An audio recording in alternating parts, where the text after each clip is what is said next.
अदनान का ताल्लुक एक गरीब देहाती घराने से था। इसके बावजूद इसके घर वालों ने इसे तालीम हासिल करने के लिए शहर भेजा था। अदनान छुट्टियां गुजारने के लिए गांव आया तो वो घर वालों को मुख्तलिफ मौजू पर कुछ ना कुछ समझाने की कोशिश करता रहता, मगर इसके घर वाले कुछ समझना ही नहीं चाहते थे। एक दिन अदनान घर में था कि इसे अचानक इसके छोटे भाई के रोने की आवाज आई। अदनान भागता भागता उसके पास पहुंचा और उससे रोने की वजह पूछी।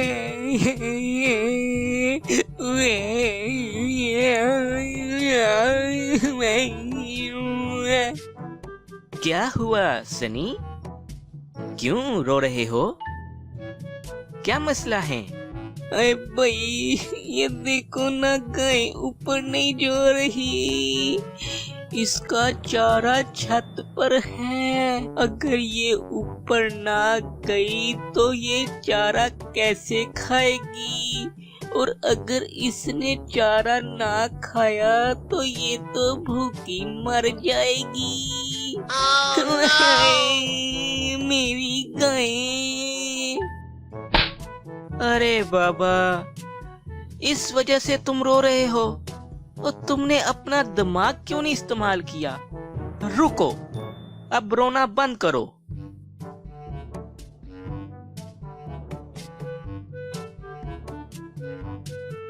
ये लो, आ गया तुम्हारी गाय का चारा नीचे। ये तो मैंने सोचा ही नहीं था। Oh no! बस अब चुप करो, मैं तंग आ गया हूँ। यहाँ हर बंदा ही बेवकूफी कर रहा है, कोई अपना दिमाग इस्तेमाल करना ही नहीं चाहता। मैं बस घर छोड़ के जा रहा हूँ। अगर मुझे रास्ते में कोई दो बेवकूफ और मिल गए तो मैं घर वापस आ जाऊंगा, नहीं तो मैं शहर चला जाऊंगा। ये कहकर अदनान घर से निकल गया। वो अभी घर से कुछ ही दूर गया था कि उसे रास्ते में बख्तू चाचा भी रोते हुए नजर आए। वो घबरा गया। उसने बख्तू चाचा से पूछा, चाचा बख्तू, क्या हुआ? आप क्यों रो रहे हो? बेटा अदनान, तुम्हें तो पता है मैं तो धोती पहनने वाला सादा सा बंदा हूँ। इस दफा दर्जी ने मुझे ये शलवार सी के दे दी है। उसने शलवार तो दे दी, लेकिन मुझे पहनने का तरीका नहीं बताया। मैं तो अब जारियों के पीछे छुपा बैठा हूँ। Oh no! बिना शलवार के बाहर कैसे आऊं? हाय, मैं लुट गया। अब मुझे पूरी जिंदगी इन्हीं झाड़ियों के पीछे गुजारनी होगी। हाय हाय हाय। Oh no! अरे चाचा बख्तू, आप इतनी सी बात पर रो रहे हो? आपने भी अपना दिमाग इस्तेमाल नहीं किया।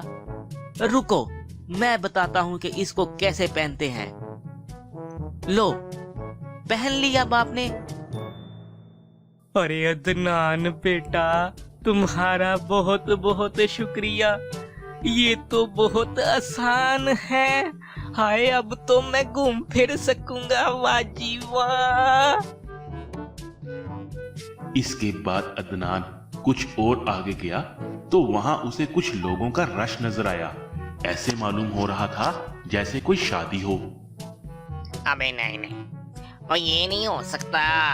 ओ नहीं बाबा, ये हो ही नहीं सकता। मैं आपको कह रहा हूँ ना, नहीं, मेरे होते हुए मैं ये करने ही नहीं दूंगा। भाइयों, आखिर आप लोग क्यों झगड़ रहे हो? आपके झगड़ने की वजह क्या है? लो जी, आप सुन लो ये क्या मसला है। भाई जी, ये गोरा और दूल्हा दरवाजे से अंदर नहीं जा सकते क्योंकि दरवाजा छोटा है। तो ये अल्लाह के बंदे मुझे कह रहे हैं कि मैं अपने घोड़े की टांगे काट दूं तो इस तरह ही दूल्हा और गोरा दरवाजे से अंदर चले जाएंगे। और लेकिन भाई जी, घोड़ा तो मैंने लाडो से पाला है, मैंने उसकी टांगे नहीं काटनी। क्योंकि मुझे उसकी टांगे बहुत प्यारी लगती है। टांगों के बगैर घोड़ा बिल्कुल अच्छा नहीं लगता, इसलिए मैंने घोड़े की टांगे नहीं काटी।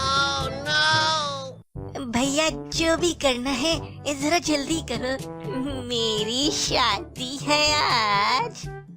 ओ भाई, ये बुजुर्ग कह रहे हैं कि इन्होंने घोड़े की टांगे नहीं काटनी, ये उल्टा हमें कह रहे हैं कि आप अगर दूल्हे के 2 हिस्से कर दो ना दरमियान से, तो फिर घोड़ा दरवाजे से अंदर आसानी से चला जाएगा। ओ लेकिन बाबा, दूल्हे के 2 टुकड़े हम क्यों करें? ओ नहीं नहीं, इस तरह तो दूल्हे का कद छोटा हो जाएगा, दुल्हन का लंबा हो जाएगा। ओ नहीं, ये तो जोड़ी मैच नहीं करेगा, लिहाजा कटेंगी तो घोड़े की टांगे कटेंगी। भैया जो भी करना है जरा जल्दी करो, मेरी शादी है आज।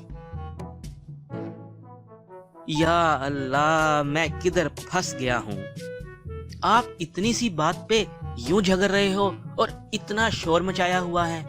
आपके जहन में ये बात बिल्कुल नहीं आई कि अगर हम कुछ देर के लिए दूल्हे को घोड़े से उतार दें, यूं घोड़ा और दूल्हा दोनों घर के अंदर चले जाएंगे, और जब वो दोनों घर के अंदर चले जाएं, तो दूल्हा दोबारा घोड़े के ऊपर बैठ जाए।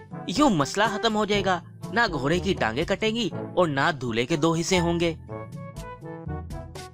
लो जी, तुमने तो मसला ही हल कर दिया यार, ये बात हमारे ज़हन में क्यों नहीं आई। बहु अदनान, आपका बहुत बहुत शुक्रिया। या अल्लाह, मुझे तो लगता है कि मुझे घर अब वापस चलना चाहिए। मैं तो 2 बेवकूफ की तलाश में निकला था, लेकिन यहाँ तो पूरा गांव ही बेवकूफों से भरा हुआ है।